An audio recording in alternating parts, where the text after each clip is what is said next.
I really hope you make this because it's gonna blow up your mind. It's gonna blow you away.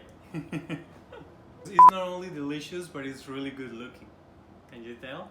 Ah, okay.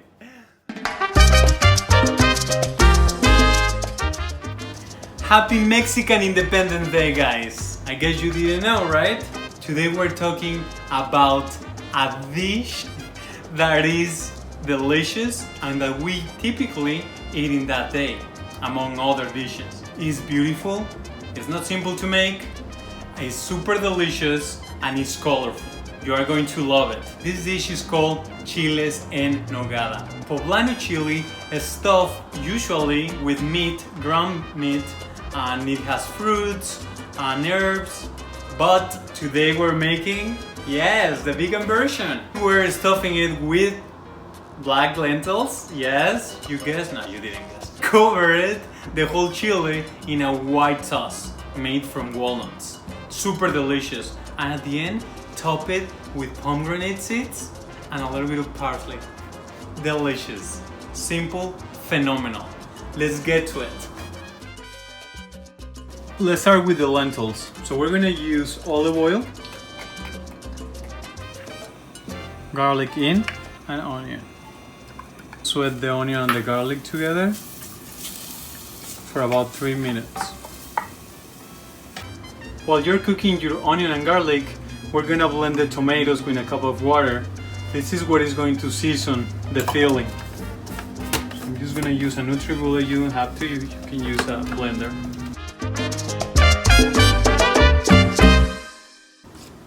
Beautiful. You won't like this puree. Voila, like watermelon water. Okay, at this point, our onion is translucent. Now we're going to add the spices, cinnamon and clove, and cook it in here. Why? Because I want all the flavor of the spices infuse the oil. It's gonna give even more flavor. Then raisins.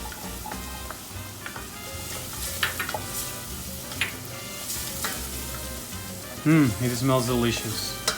We're gonna add our lentils. Black lentils I'm using.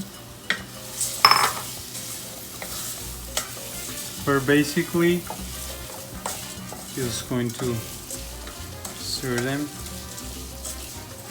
for like 30 seconds. I don't want to cook them or anything. I want to put all the flavors together. Okay, and now we're going to add the tomato blended, the one that we blended before.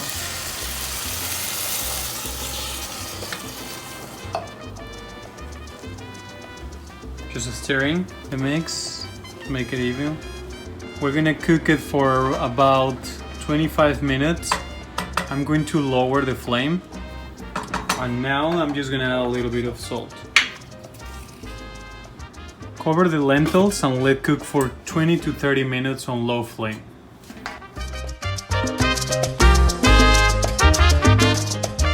We're frying the chiles now, so before anything, make sure you have an ice bath ready. A lot of ice with water. Okay? We're gonna use one of this, Spider I think it's called. It's 350 to 370 your oil has to be. This is gonna be quick, be careful because it can splash because of the water that is in the chili. Just be careful. And with this I'm gonna put it down. You see the bubbles? So I'm trying to put it down so it cooks evenly. We're gonna do this until the skin starts getting blisters. Can you see there?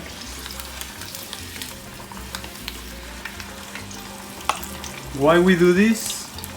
To keep the color, the green, vibrant color of the chili. You can also do this technique, and in Mexico it's also commonly used when you put it on the flame, so all the skin gets charred and then you just peel it. All the skin needs to have those blisters because if not, we're not gonna be able to peel it. That's why it's super important. Like this side, you see? Look now. This is the final product. You see how it is? Right away, ice bath. So what you want to do is put the chili in the ice bath right away, because that is going to stop the chili from cooking. And now what we're going to do is, you need to submerge it, not just leave it like that because it's going to float and this part is going to still be cooking. So submerge it for like a minute, maybe 2, and then you're going to see, this is the magic. When the magic happens right here. Oh, nice, right? Maybe you knew this trick, but for those that didn't know, it's cool. And also because look, the green color is so beautiful, and you're gonna see it at the end of when we plate it. You're gonna see the green vibrant color. Otherwise you wouldn't get it with any other technique. If you're gonna use a knife, I would recommend to use like a paring knife. And then what I do is just gently,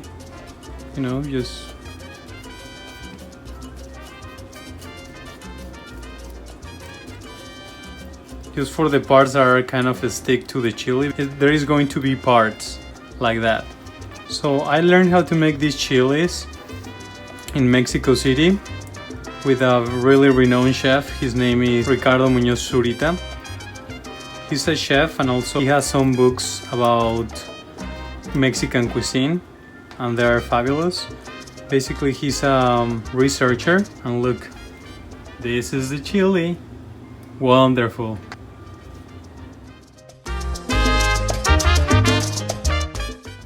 So this is called Nogada. This is the sauce that is going to go for the chili. What we use is walnuts, peeled walnuts, that it took us a long time, like 45 minutes. Don't be afraid, but it's worth it, okay? So don't be afraid, but I have to say it. Need to be peeled, because if not, it's going to have another color, another flavor. So these usually you soak them in milk, and traditionally it's blended with milk, water, and they are sometimes cheese, goat cheese. Because this is a vegan recipe, we're gonna do it without any milk or any dairy. So I'm gonna add a little bit of sugar. People, here it depends how sweet do you want it. So this is optional, and if you don't want even sugar, it's fine, but the sugar I think would balance the flavor of the whole chili. Now this is sherry, so we're gonna add sherry, we're gonna add salt, pinch of salt. We're gonna rectify seasoning at the end, so it's okay. Then we're gonna add half cup of water first, just to start blending it. This sauce needs to be thick, so it doesn't need to be runny. I'll show you in a minute. So let's start blending.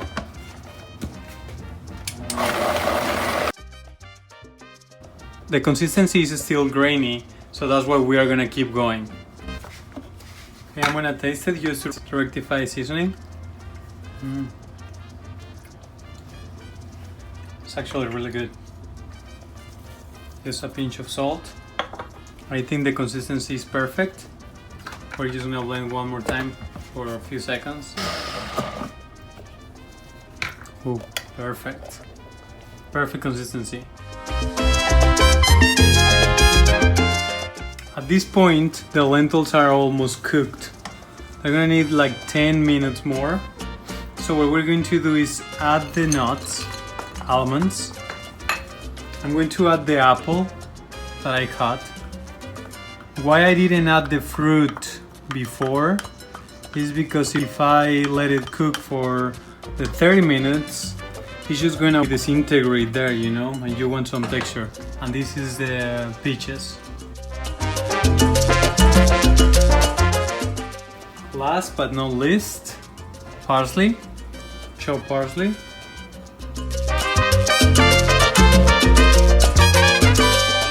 The filling needs to be dry, it doesn't have to be like liquidy. Oh, it smells delicious. And at this point, I'm just gonna cover it 5 more minutes, add a little bit more of water, half cup, and then we'll be ready to serve.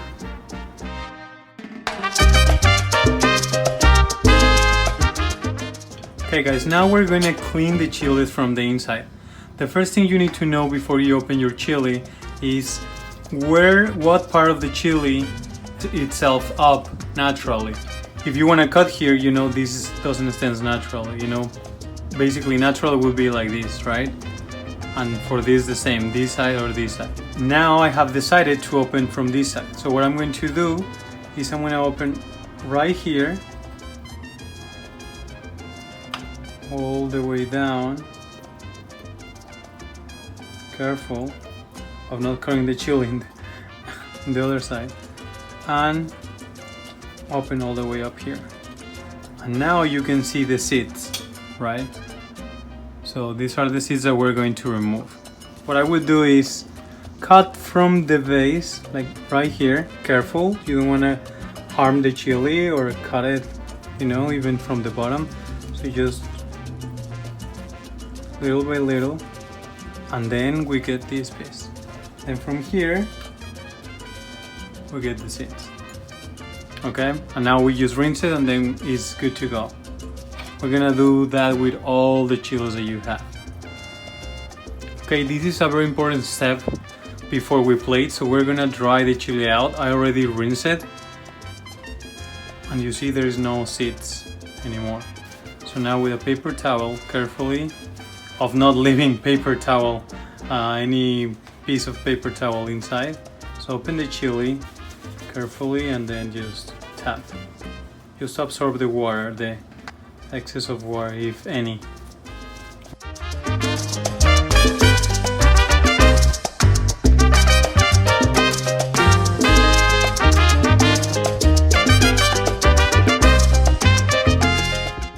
So now we're gonna pour the sauce. So just put it on top of the chili, like beautifully. And see how it just covers the whole chili. Oh, beautifully, gorgeously. It's finding some parts, you know, just, and then just to make it flat, look.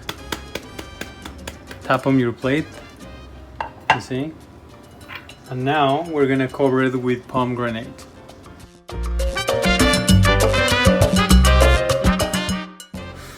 The combination of flavors with the sauce, the creaminess, the sweetness of the sauce, with the pomegranate, the acidity of the pomegranate, and then you got this feeling that is really savory but also has some touches of sweetness with the apple, with the peaches, and that freshness is what makes this plate amazing, delicious.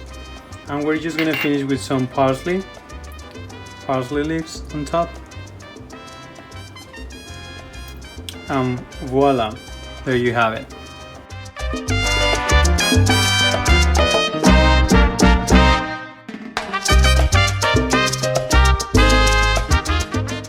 Okay guys, this is the end of the road.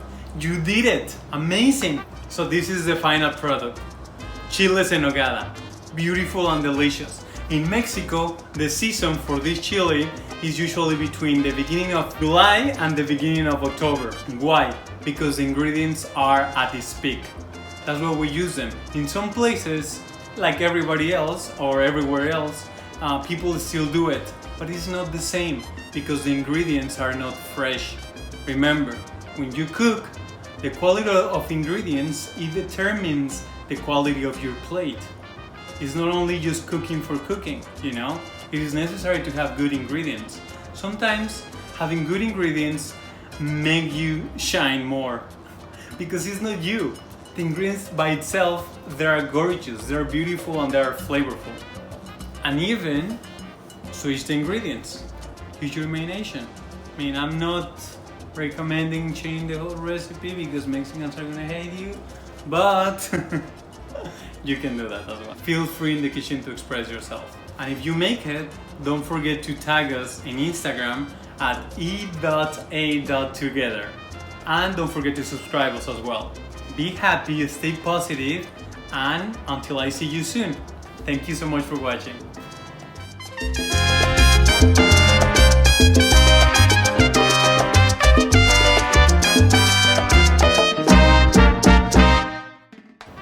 basically we got liberated from the Spaniards, but not really because I didn't get liberated. But that's a whole other story.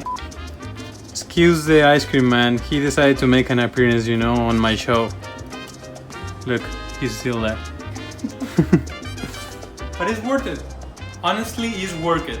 It's worth it. And for this chili, it's usually between the beginning of July and the end. No, I'm sorry. It's between July and the end and the beginning of October. Do it again.